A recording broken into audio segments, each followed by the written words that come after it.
Bismillahir Rahmanir Rahim.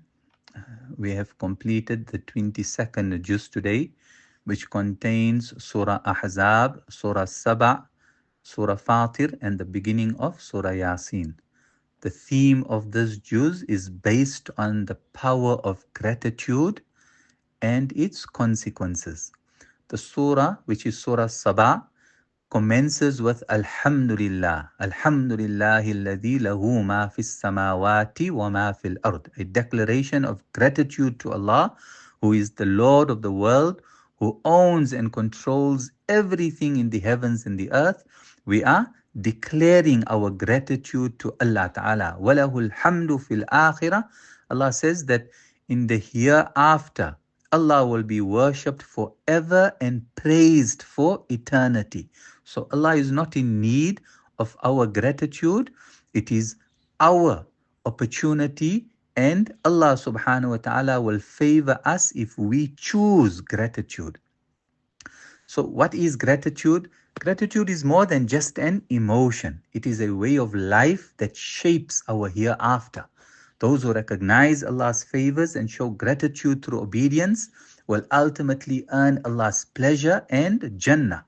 Whereas those who are ungrateful, they turn away from the commands of Allah, indulge in disobedience, and ultimately incur the displeasure of Allah, leading them to Jahannam. So in Surah Sabah, Allah subhanahu wa ta'ala makes mention of Dawood alayhi salatu salam as an example of someone who exemplified gratitude, and thereafter Allah ta'ala speaks about the people of Sabah. The surah is named after them. They were ungrateful and had to suffer the consequences in this world of their ingratitude to Allah. So when Allah Ta'ala mentions the favors that Allah had bestowed upon Dawood alayhi salatu salam, Allah says, وَلَقَدْ آتَيْنَا دَاوُودَ مِنَّا فَضْلًا, that indeed we granted Dawood great favors from us. So from amongst the favors of Dawood alayhi salatu salam, Allah blessed him not only with spiritual benefits, but Allah gave him the best of both. Spiritually, Allah granted Dawood alayhi salam prophethood, and materially, Allah made him a ruler and a king. Thereafter, Allah mentions another favor of Allah, Ya jibalu awwibi ma'ahu wat-tayr, that all mountains and birds echo Allah's praises with him. The next favor that Allah speaks about is that Allah had blessed Dawood alayhi salatu wasalam with such a mesmerizing voice that when he glorified Allah by reciting the Zabur, the birds that were flying overhead would in mid-flight turn and stop to join him in glorifying Allah, as well as the mountains would join and glorify him in praising Allah Ta'ala. And thereafter Allah says, وَأَلَنَّا لَهُ الْحَدِيدِ, we made iron soft for Dawood. Meaning Dawood alayhi salatu salam did not have to heat iron in the fire or beat it with a hammer to mold it. He could simply twist it in his hands. Allah Ta'ala thereafter mentions the reason behind giving him this gift. Allah Ta'ala says, أَنِعْمَ السَّابِغَاتِ, that you may, through this gift of molding iron easily, manufacture chain mail coats of iron. It is mentioned in the Tafseers that Dawood alayhi salatu wasalam was the first person ever to make chain mail armor. Before that, or previous to this, soldiers used to wear plated armor in battle. Plated armor was heavy and restricted movement, whereas chain mail was made of interlocking small metal rings, which was lighter and more flexible for improved mobility, and this also provided better protection. So this divine blessing of Allah Ta'ala allowed for greater defense in battle, revolutionizing warfare. And after Allah Ta'ala enumerates His bounties and favors upon Dawood alayhi salatu salam, Allah now instructs him on how to respond to these blessings. And by extension, Allah is referring to us as well. That Allah Ta'ala says, وَعْمَلُوا صَالِحًا, that, O Dawood, with all the blessings that I have given to you, utilize my blessings in my obedience and benefiting others with good deeds. So ultimately, the advice is given to Dawood alayhi salatu wasalam and to us that wa'amalu salihah, that the outcome of the favors of Allah Ta'ala upon us is that we utilize the favors and the blessings of Allah in the obedience of Allah and to benefit others. And thereafter Allah Ta'ala says, Inni bima ta'amaluna basir, most surely I am all seeing of what you do. Meaning, I am watching over everything that you do with what I have granted to you. I am watching what you are doing with the blessings that I have bestowed upon you.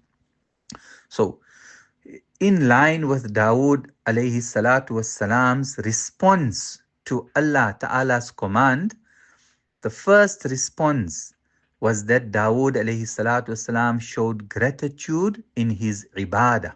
That Nabi alayhi salatu wasalam mentioned, Ahabbu siyami ilallahi siyamu Dawood. Kana yasumu yawman wa yufattiru yawman. That the most beloved of fasting to Allah was the fasting of Dawood alayhi salatu wasalam, who used to fast one day and eat the next day. So imagine with all that Dawood alayhi salatu wasalam was given in terms of his fasting. He would fast one day and the next day he would not fast. So every consecutive day he would fast. وَأَحَبُّ الصَّلَاةِ إِلَى اللَّهِ صَلَاةُ Dawood. That Nabi alayhi salatu wasalam further said that the most beloved prayer to Allah was the prayer of Dawood alayhi salatu wasalam. And what kind of time he used to spend devoting himself in front of Allah through salah. Kana yanamu nisfa al-layl wa yaqumu thuluthahu wa yanamu sudusa. The Dawood alayhi salatu wasalam would sleep for the first half of the night and then stand up for a third of the night and then go back to sleep for the balance of the night. So this was the sunnah of Dawood alayhi salatu wasalam, and this was also the practice of Nabi sallallahu alayhi wasallam. Nabi alayhi salatu wasalam would sleep immediately after Isha Salah and thereafter wake up in the middle portion of the night, perform his tahajjud Salah and then rest a while before the adhan of Fajr would be given by Bilal radiallahu anhu. And by extension, this advice of obedience to Allah's commands is extended to us, that the minimum requirement for all the favors that Allah had bestowed upon us is that at least we perform our 5 times salah on time. And thereafter, our daily sunnah surahs, that Surah Yasin at the beginning of the day, and Surah Waqi'ah, Mulk and Sajda, anytime after Maghrib till before we go to bed. And thereafter, we try to wake up for Tahajjud Salah, where we recite Qur'an, make a little bit of dhikr, and engage in dua before the time of Fajr comes in. So this was Dawood alayhi salatu wasalam's show of gratitude to Allah Ta'ala in terms of his ibadah. Thereafter, his gratitude extended to his rule and justice, that as a king and judge, he upheld fairness and ensured that justice prevailed amongst his people, serving as a model of righteous governments. And so too should we show compassion and fairness to our family, our employees, our domestic workers. And thereafter, Dawood alayhi salatu wasalam used his skills. That Dawood alayhi salatu wasalam pioneered the creation of chainmail armor, which provided better protection for his people in battle, contributing to their defense and security. Likewise, we should use our knowledge and abilities as professionals and business people to benefit and empower others. And ultimately, with all of this, Dawood alayhi salatu wasalam remained humble and obedient, despite his immense power, despite his being a Nabi of Allah. He remained humble and obedient to Allah, always striving to set a righteous example to his people. And so too should we remain humble at all times. Just like a tree, the more fruit a tree bears, the lower its branches get. So the more Allah blesses us with and the more obedient we become to Allah, it should humble us even more. So this is the first example, and that is that of gratitude, that when Dawood alayhi salatu salam, through obedience to Allah, he expressed his gratitude to the favors of Allah, and Allah subhanahu wa ta'ala blessed him with a son, Sulaiman alayhi salatu salam, who was granted even more than Dawood alayhi salatu salam. Allah had granted Sulaiman alayhi salatu salam even greater wisdom and power, and Allah ta'ala gave him such power that included the control of the wind, animals, and jinn. All of this Allah Ta'ala gave because the father was grateful to Allah. On the other hand, Allah Ta'ala gives the example of ingratitude by narrating the story of the people of Sabah.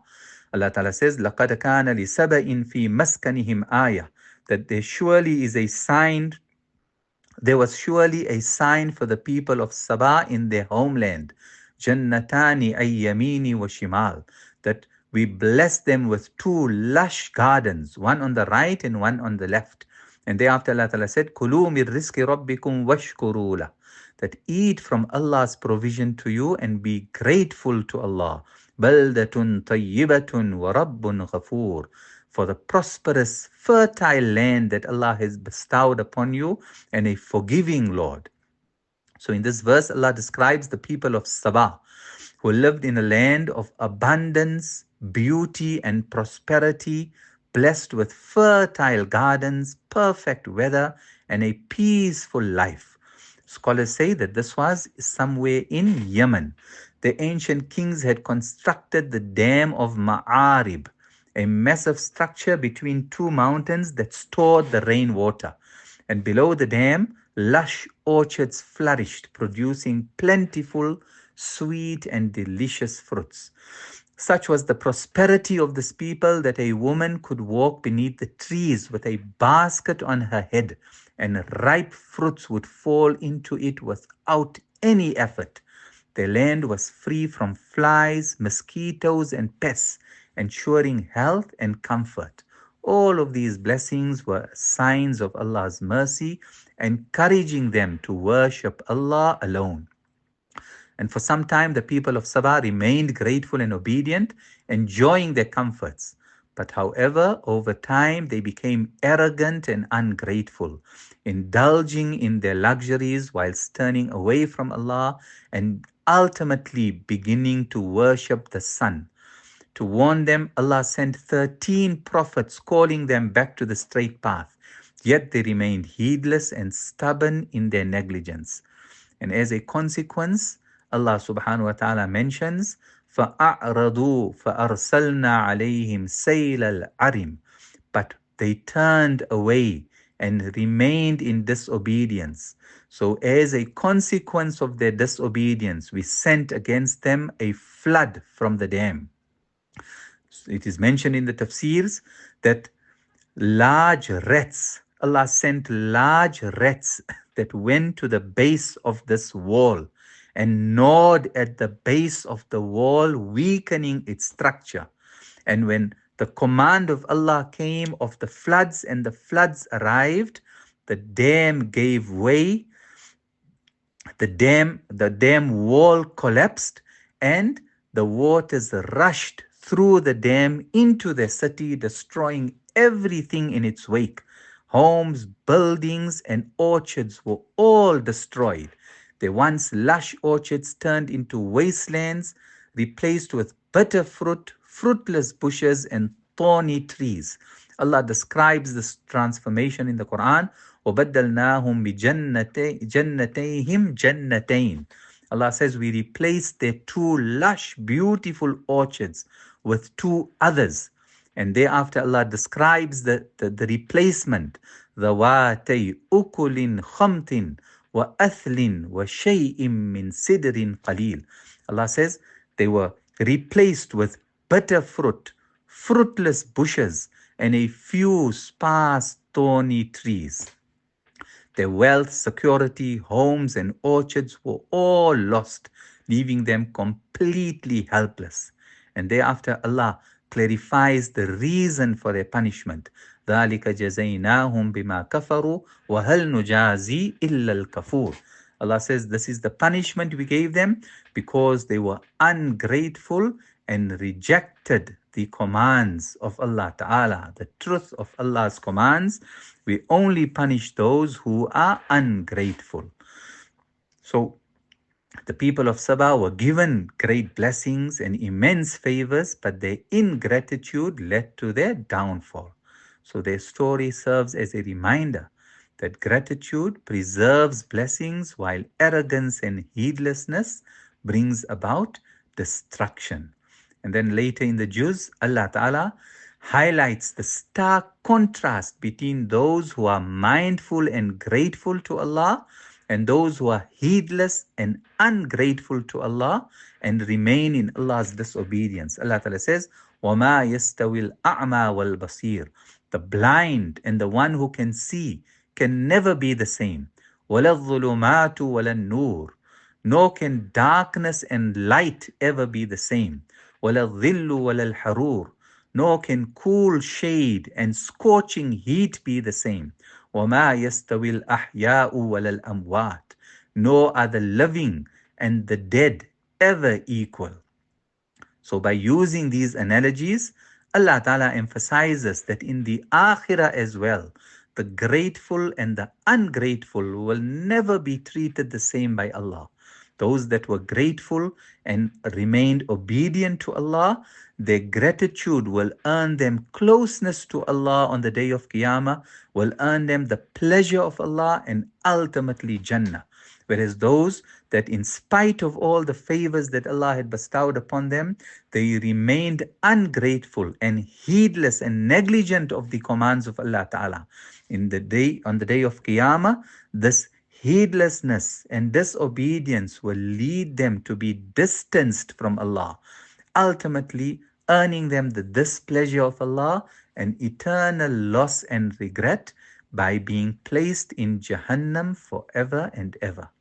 Allah give us the realization of the bounties that Allah Ta'ala has bestowed upon us and the strength and the ability to remain obedient to Allah Subhanahu wa Ta'ala and continuously make istighfar for not being able to fully utilize the favors of Allah Ta'ala in His obedience.